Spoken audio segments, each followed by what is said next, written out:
¿cierto? Amén. Entonces vamos a continuar adelante con el estudio del Evangelio de San Juan. Habíamos quedado en el capítulo 13, versículo 31. Vamos a empezar a estudiar ahora. Evangelio de San Juan, capítulo 13, versículo 31. Dice así, aquí ya empieza a hablar de, estos son los últimos momentos de Jesús en la tierra, y aquí él ya da a conocer el nuevo mandamiento, ¿cierto? El mandamiento más importante. Dice el versículo 31. Entonces, cuando él salió, eh, dijo Jesús, ahora es glorificado el Hijo del Hombre y Dios es glorificado en él. ¿Por qué dice esto? Porque Cristo glorificó a Dios al morir en la cruz y porque después Dios lo glorificó a él al momento de la resurrección. El 32 dice, si Dios es glorificado en él, aquí se refiere, ¿cierto?, a Jesucristo como el segundo hombre o como el último Adán, ¿cierto?, como le dicen algunos. Si Dios es glorificado en él, Dios también lo glorificará en sí mismo, es decir, inmediatamente, ¿cierto? Y enseguida lo glorificará. Después dice el versículo 33, hijitos, aún un poco estoy con vosotros. Cuando le dice eso, les está diciendo que él estaría con ellos alrededor de unos 44 días más antes de la ascensión, ¿ya? Entre que, entre que ocurre esa conversación con sus discípulos y el momento de la ascensión. Después dice, me buscaréis, ¿cierto? Y ahí se refería al hecho de que iba a estar ausente durante ese tiempo, en términos físicos. Y dice después, pero como dije a los judíos, donde yo voy, vosotros no podéis venir. Se refiere claramente al cielo, ¿cierto? Que es el lugar donde él iba a partir y donde no lo podían acompañar. Por lo menos en aquel momento en particular, ¿cierto? Sabemos que después que nosotros dejamos de terrenal nos vamos a la presencia de Dios, pero en ese momento no lo iban a poder acompañar esas personas que estaban hablando con el Señor. Así digo a vosotros ahora, ¿cierto? Después dice el versículo 34, un mandamiento nuevo os doy, que os améis unos a otros. Esto va más allá de lo que Dios le entrega a Moisés en el libro de Levítico. No nos olvidemos que en Levítico 19:18, Dios dice, amarás a tu vecino como a ti mismo, ¿cierto? Pero ahora el Señor estaba de su propia boca diciendo que os améis unos a otros como os he amado, que también os améis los unos a los otros. O sea, en efecto, lo que él está diciendo eh, es que él nos ha amado a cada uno de nosotros hasta la muerte, ¿cierto? Porque eso fue lo que aconteció después. Eh, y en definitiva lo que nos está exigiendo, lo que nos está mandando a hacer, es que nosotros nos amemos entre nosotros, así como Él nos amó a nosotros, a cada uno de nosotros. O sea, Él nos amó hasta la muerte. Por lo tanto, y esto es lo más difícil, entre nosotros deberíamos amarnos hasta la muerte también. No deberían haber odio, no deberían haber resquemores, eh, no deberían haber insultos, ¿cierto? Ni malas caras, porque cuando uno ama a alguien hasta la muerte, es porque lo ama con un amor ágape, ¿cierto? Un amor que está por sobre todas las cosas, más que el amor filos, más que el amor eros, ¿cierto? Ese amor pero incondicional, el mismo amor que Jesús tiene por cada uno de nosotros. Entonces, por eso dice, eh, que os améis unos a otros como os he amado, como os he amado, que también os améis los unos a los otros, o sea que nos amemos entre todos hasta la muerte, ¿cierto? Como Él lo hizo por cada uno de nosotros. El 35 dice, en esto conocerán todos que sois mis discípulos, ¿cierto? Es decir, no solamente está declarando el amor como parte del nuevo pacto, sino que lo declara como un fundamento del reconocimiento que realmente hay en el nuevo pacto, ¿cierto? Después dice, si tuvierais amor los unos con los otros. Después dice el versículo 36, le dice Simón Pedro, Señor, ¿a dónde vas? Todavía hasta ese momento, al parecer, los discípulos, por lo que le dice Simón Pedro, no tenían muy claro a dónde se dirigía el Señor. Por eso que le hacen esa pregunta, ¿cierto? Y le respondió Jesús, dice la palabra, a donde yo voy, no puedes seguirme ahora, pero me seguirás después. O sea, lo que el Señor le estaba diciendo era una promesa, porque en ese momento, cuando Él partiera al cielo, después de su muerte, no lo iban a poder seguir de inmediato, pero Él le estaba haciendo en estas palabras una tremenda promesa de que después iban a ir con Él al cielo, porque les dice, eh, a donde yo voy no pueden seguirme ahora, pero me seguirás después, ¿cierto? Esa es la promesa, por lo menos para Pedro, de que Él iba a ir al cielo con el Señor. El 37 dice, le dice Pedro, Señor, ¿por qué no te puedo seguir ahora? Bueno, con esas palabras, la inmadurez, de alguna manera, aún cierto siendo un tremendo apóstol de Dios, la inmadurez de Pedro era tan obvia, pero obviamente eso iba a cambiar después del día de Pentecostés, ¿cierto? Eh, Claramente no habían sido visitados por el Espíritu Santo y por lo tanto había muchas cosas que todavía no entendían. Por eso que le dice, ¿por qué no te puedo seguir ahora? Porque no podía entender la magnitud de lo que iba a acontecer. Después le dice, mi alma pondré por ti. Esto se refiere al hecho de que estaba dispuesto a morir por el Señor. El 38. Le respondió Jesús, ¿tu alma pondrás por mí?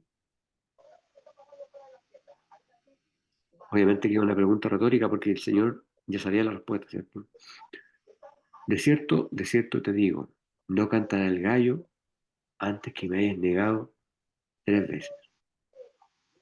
Esta fue una declaración terrible para el futuro de la vida de Pedro, ¿cierto?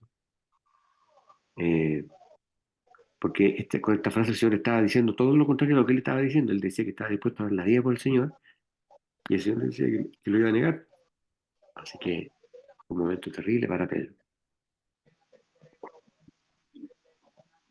Seguimos el mismo tema, pero pasamos al capítulo 14, eh, versículo 1, ¿cierto? Terminamos el capítulo 13, empezamos el versículo 14, perdón, el capítulo 14.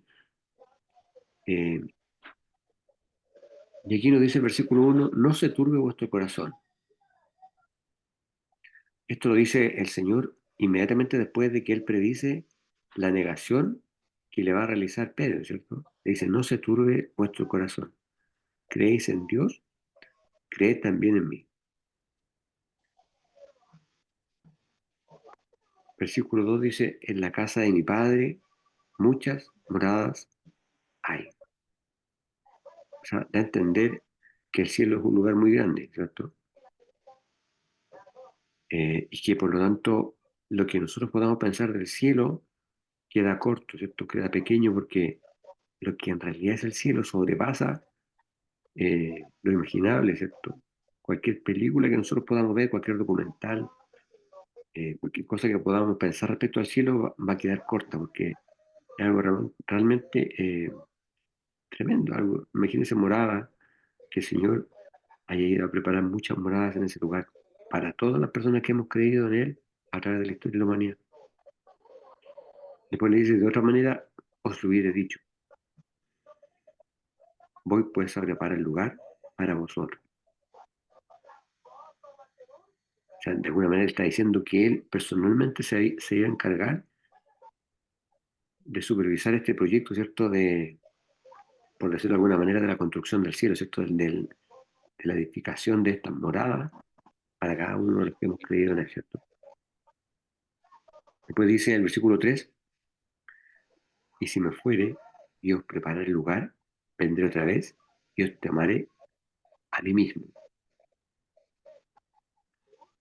Esta es la primera mención y esto es súper importante porque últimamente han surgido muchas teologías que tratan de desalentarnos a los cristianos respecto al arrebatamiento de la iglesia.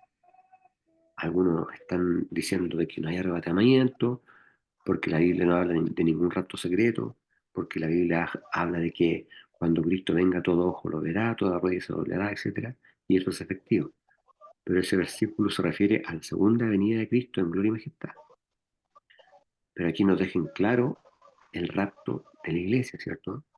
Que es exclusivamente para los hijos de Dios. Dice, y si me fuere y os prepararé el lugar, vendré otra vez y os tomaré a mí mismo. Es decir, es la primera mención que hace Jesucristo, y lo está diciendo el Señor, Dios los hombres van a mentir, del arrebatamiento de la iglesia, que también después lo repite, ¿cierto? En Primera de Tesalonicenses 4, del 13 al 18, ¿cierto? También es una palabra muy conocida. Pero con esto usted ya tiene un fundamento de que esto salió de la boca de Dios, de la boca del mismo Jesús, que habló de venir a arrebatar a su iglesia. Después dice, para que donde yo estoy, vosotros también estéis, ¿cierto? Se refiere claramente al cielo, que es el lugar donde irán todos los santos del Señor, ¿cierto? En la resurrección, por supuesto. El 4 dice, y sabéis a dónde yo voy, porque él se lo acaba de decir, ¿cierto? Y sabéis el camino. Bueno, cuando él le dice que sabéis el camino a donde yo voy, se refería al mismo, ¿cierto? Porque sabemos que el Señor y Jesucristo es el camino, la verdad y la vida. El versículo 5 dice, le dice Tomás, Señor, no sabemos a dónde vas. ¿Cómo pues podemos saber el camino? Y Cristo le contesta inmediatamente, ¿cierto? En el versículo 6. Jesús le dice, yo soy el camino y la verdad y la vida, ¿cierto? O sea, ahí pone inmediatamente en claro exactamente quién y lo que es Él, ¿cierto? Después dice, nadie vino al Padre sino por mí. Después dice el versículo 7, si me conocieseis, también a mi Padre conoci- conocierais.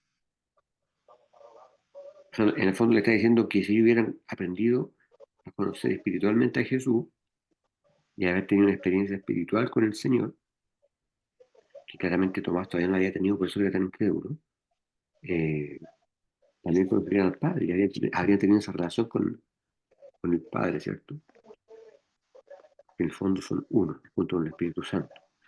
Y desde ahora dice, lo conocéis y lo habéis visto. Es decir, él está diciendo que cuando me ven a mí, es decir, cuando ven a Jesús, están viendo verdaderamente al Padre, ¿cierto? Eso lo había expresado un montón de veces anteriormente.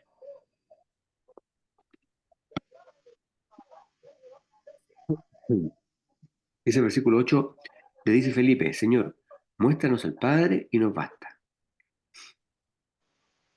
Bueno, de alguna manera, como le pasó a Felipe, ¿cierto? Eh, al menos, ¿cierto? Alguno de nosotros en algún momento ha deseado ver a Dios, ¿cierto?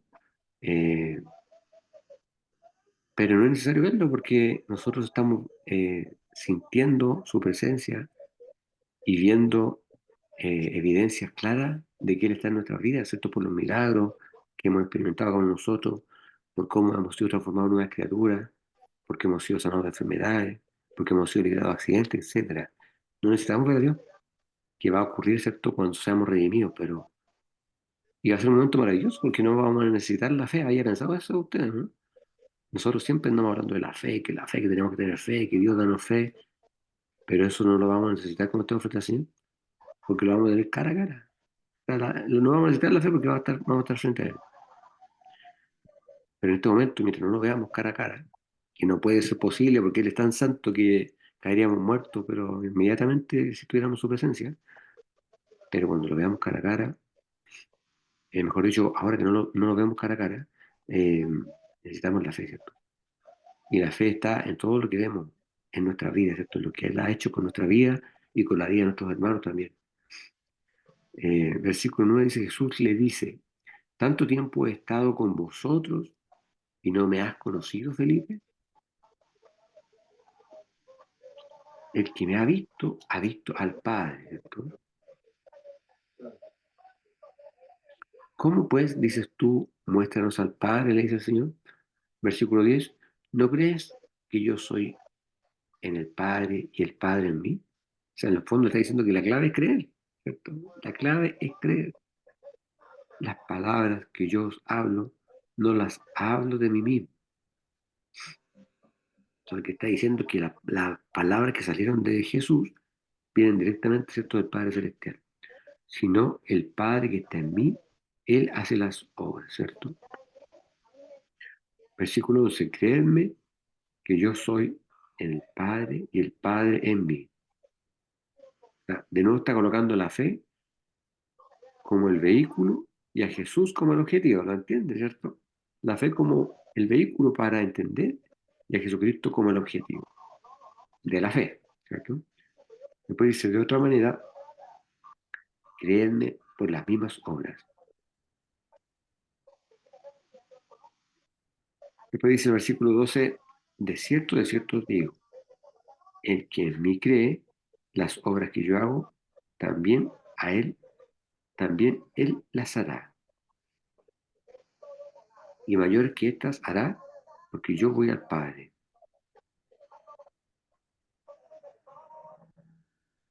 Versículo 13 dice, y todo lo que os pidiereis al Padre en mi nombre, esto haré.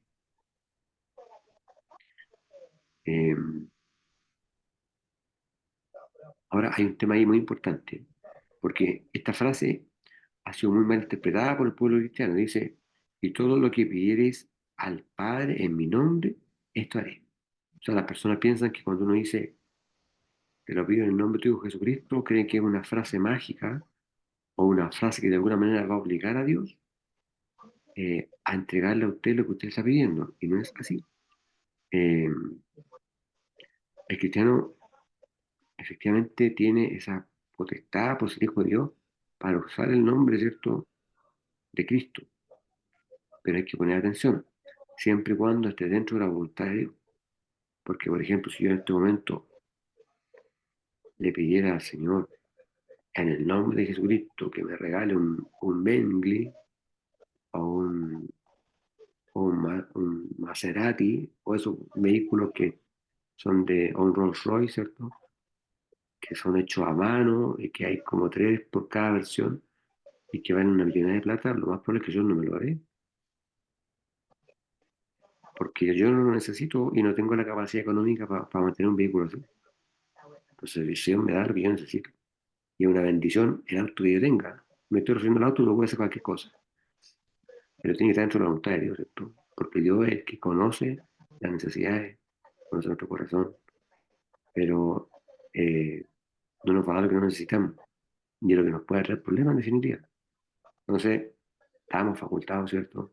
Como hijos de Dios, para invocar el nombre de Cristo, ¿cierto? Para pedirle a Dios que se cumpla su voluntad, pero dentro de la voluntad de Él, no dentro de la voluntad de nosotros, porque nosotros nos equivocamos mucho. Eh, Después dice, para que el Padre sea glorificado en el Hijo, ¿cierto? Después dice el versículo 14, si algo pidiereis en mi nombre, yo lo haré. O sea, se está refiriendo nuevamente a que tiene que existir una armonía entre lo que usted está pidiendo y la voluntad de Dios, ¿cierto? Versículo 15 dice, si me amáis, guardad mis mandamientos, ¿cierto? La forma de guardar los mandamientos no se trata de ser un santurrón, ¿cierto? Ni andar juzgando ni mirando la paja en el ojo ajeno. Eh, la forma de cumplir los mandamientos de Dios eh, es hacer de Cristo y de la cruz, o de lo que hizo Cristo en la cruz, el objeto de nuestra fe, ¿cierto? Eh, entonces, cuando nosotros ponemos a Cristo y lo que Él hizo en la cruz como objeto de nuestra fe, entonces eh, el Espíritu Santo nos da esa capacidad de poder cumplir los mandamientos. Pero si usted espera cumplir los mandamientos por guardar un testimonio o para ponerle el pie encima del otro hermano porque es más pecador, o para aparentar, entonces no le vaya muy bien. Usted tiene que poner los ojos en Cristo, buscar hacer su voluntad, buscar agradar a Dios, y ahí se le hace muy fácil cumplir la voluntad del Señor. Y Dios nos habla siempre a través de su palabra. Usted no espere que aparezca un ángel y le diga lo que usted tiene que hacer para agradar a Dios. ¿Por qué? Porque la voluntad de Dios está en este librito, con lo que estamos estudiando ahora. Si usted estudia la palabra de Dios, va a saber lo que Dios quiere a través de su palabra, y con eso usted lo va a agradar, ¿cierto? Eh, por eso iba a guardar los mandamientos de parte del Señor. Dice el 16, y yo rogaré al Padre, y Él os dará otro consolador, ¿cierto? Eh, el consolador, el paracleto, ¿cierto? Que que le llaman algunos pastores, y se refiere a aquel eh, llamado que va a estar al lado de nosotros para ayudarnos en todo momento, ¿cierto? Que es el Espíritu Santo, para que esté con vosotros para siempre, dice el Señor, ¿cierto? Eh, Después dice el versículo 17, el Espíritu de verdad, al cual el mundo no puede recibir, porque no lo ve ni lo conoce, vosotros lo conocéis. Aquí debería haber dicho que ustedes llegarán a conocerlo, porque todavía no haya venido Pentecostés. Por eso que no hay que confiarse mucho en las traducciones o en algunas versiones, ¿cierto? Porque se cambian algunas cosas. Porque está con vosotros, ¿cierto? Y estará en vosotros. Versículo 18, no os dejará huérfanos, ¿cierto? Se refiere a dejar al mundo desamparado. Vendré a vosotros. Cuando dice vendré a nosotros, obviamente va a venir, se refiere a que va a venir en la persona del Espíritu Santo, porque está hablando de algo próximo, ¿cierto? Es decir, de Pentecostés, cuando desciende el Espíritu Santo sobre los discípulos. No olvidemos que está hablando con ellos. Entonces, cuando dice vendré a vosotros, va a venir la persona del Espíritu Santo. No está hablando de su segunda venida. El versículo 19 dice, aún un poquito y el mundo no me verá más. Esto ahí se refiere a que él va a ser vuelto en gloria al Señor, al cielo, ¿cierto? Después de su muerte. Pero vosotros me veréis. Ahí está volviendo a repetir, ¿cierto? Que va a volver, ¿cierto? En el día de Pentecostés, ¿cierto? Como el Espíritu Santo. Por eso dice, pero vosotros me veréis. Porque yo vivo, vosotros también viviréis. Y aquí viene, ahí, cuando dice eso, se refiere a la resurrección venidera, ¿cierto? Obviamente que eso está garantizado por la obra que él hizo en la cruz. Dice después el versículo 20, en aquel día, eh, obviamente está volviendo a insistir, ¿cierto? Después de la resurrección y la venida del Espíritu Santo el día de Pentecostés, en aquel día vosotros conoceréis que yo soy en mi Padre y vosotros en mí y yo en vosotros.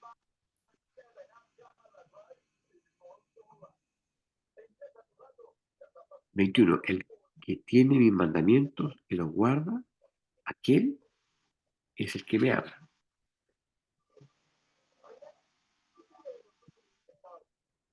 Y el que me ama será amado de mi Padre. O sea, está hablando del criterio de aprobación, ¿cierto? Usted quiere saber, aquí está la respuesta súper clara. Si usted quiere saber cómo puedo yo ser amado del Padre, aquí está. El que me ama será amado por mi Padre. Usted ama a Jesús, usted ama a Jesucristo y va a ser amado por el Padre, ¿cierto? Después dice el 22, le dice Judas, no el Iscariote, ¿cierto? El otro Judas, Señor, ¿y qué ha pasado? ¿Y qué ha pasado que te hayas de manifestar a nosotros y no al mundo? Respondió en el 23, respondió Jesús y le dijo, el que me ama, mi palabra guardará. Y mi Padre le amará y vendremos a él. Cada vez que habla esto se está refiriendo como el Espíritu Santo. Y haremos con él morada. Cuando dice esto, se refiere a un término en términos espirituales, ¿cierto? La venida del Espíritu Santo en el día de Pentecostés al corazón del creyente, ¿cierto? Como algo íntimo y como algo espiritual, ¿ya? Eh, por eso se refiere, por eso habla, ¿cierto?, de que el corazón del ser humano puede ser la morada de Dios a través del Espíritu Santo que mora en cada uno de nosotros. El 24 dice, el que no me ama, no guarda mi palabra.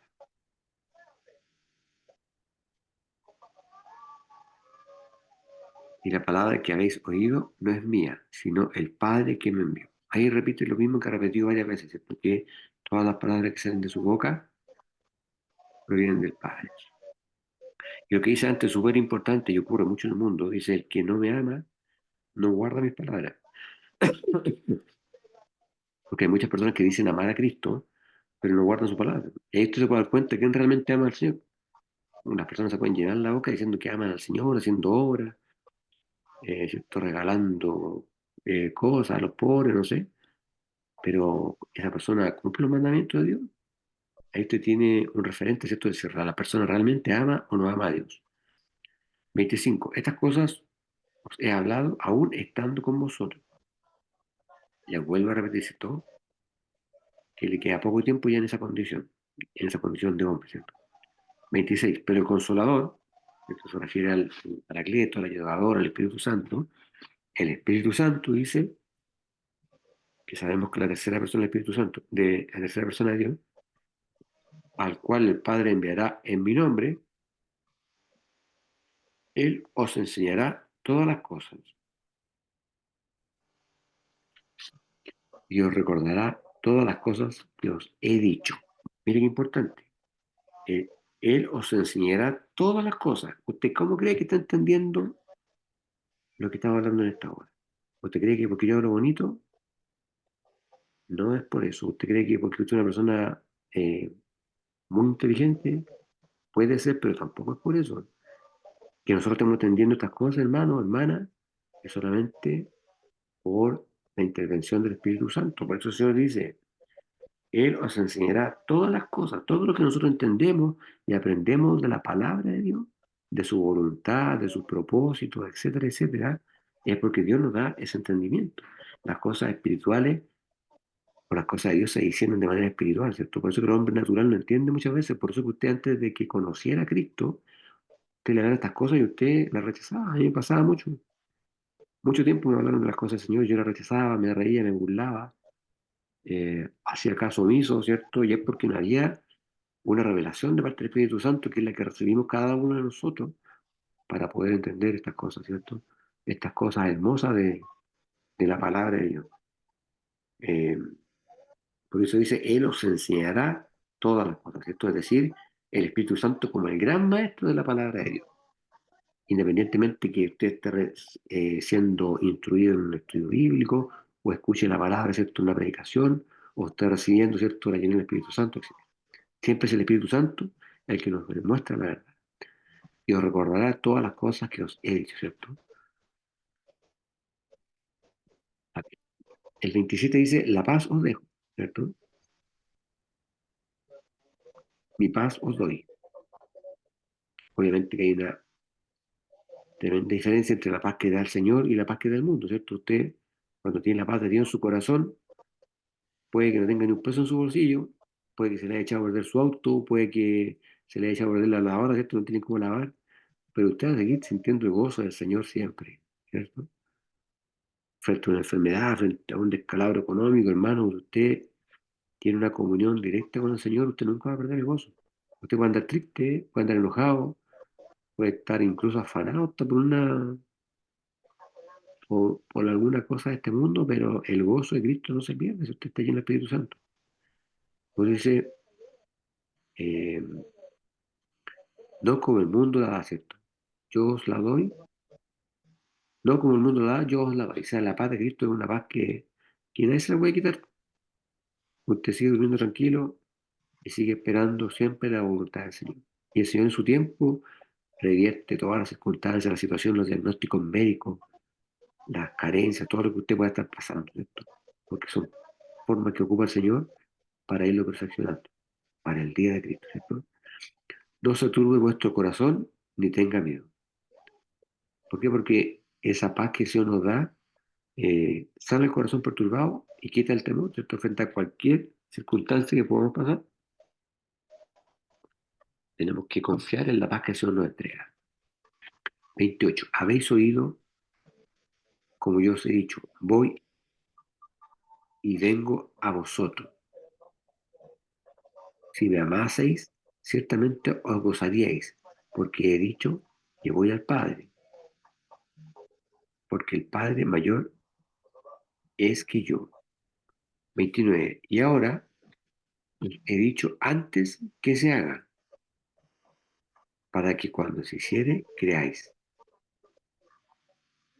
Le está reiterando de alguna manera a los discípulos que todo lo que él dice que va a acontecer de manera próxima, ¿cierto? El 30. Ya no hablaré mucho con vosotros, sea, le está diciendo que ya le queda muy poco tiempo para seguir conversando, ¿cierto? Porque viene el príncipe de este mundo, ¿cierto? Se refiere a Satanás, el diablo, y no tiene nada en mí. Perdón, claro, no tiene nada en mí. Se refiere, ¿cierto? A que Satanás, por supuesto, no tenía dominio sobre Jesús, ¿cierto? Eh, no tenía nada que reclamarle al Señor, no tenía ningún pecado que enrostrarle, porque Jesús había cumplido la ley a la perfección y nunca había pecado, nunca había tenido, ¿cierto? Un pensamiento pecaminoso, se había mantenido en santidad, ¿cierto? Era totalmente santo, eh, y estaba por encima del pecado y por encima de Satanás también. El 31 dice más, para que conozca el mundo que amó al Padre, y como el Padre me dio el mandamiento, así hago. Levantaos, vamos de aquí. Es decir, en el fondo el Señor ya estaba con esa urgencia de que su voluntad se cumpliera, ¿cierto? Que se consumara su muerte, su crucifixión y su resurrección, ¿cierto? Que es lo que nos da la esperanza a cada uno de nosotros. Vamos a quedar hasta aquí, porque ya está avanzando el relojito. El próximo jueves, con la ayuda del Señor, vamos a comenzar el capítulo 15.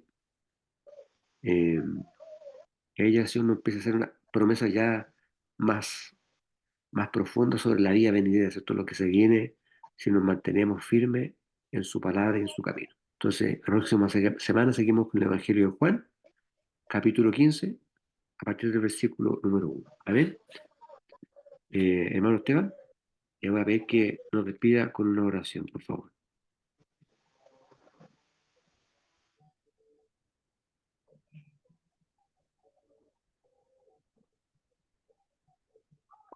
Amén. ¿Se escucha?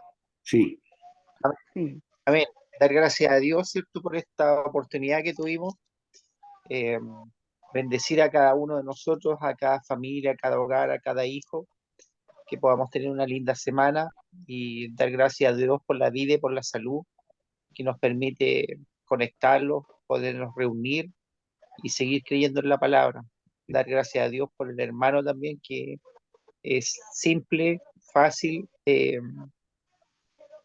conocer la palabra a través de cómo la transmite también, que es algo simple que se puede entender y que solamente Dios da esa sabiduría de poder comprender de forma fácil la lectura que nos va enseñando día a día, todos los días jueves. Así que dar gracias por eso y por cada hermano también, para los que no se conectaron también, a seguir orando por ellos igual y que Dios nos pueda bendecir y podamos tener una linda semana.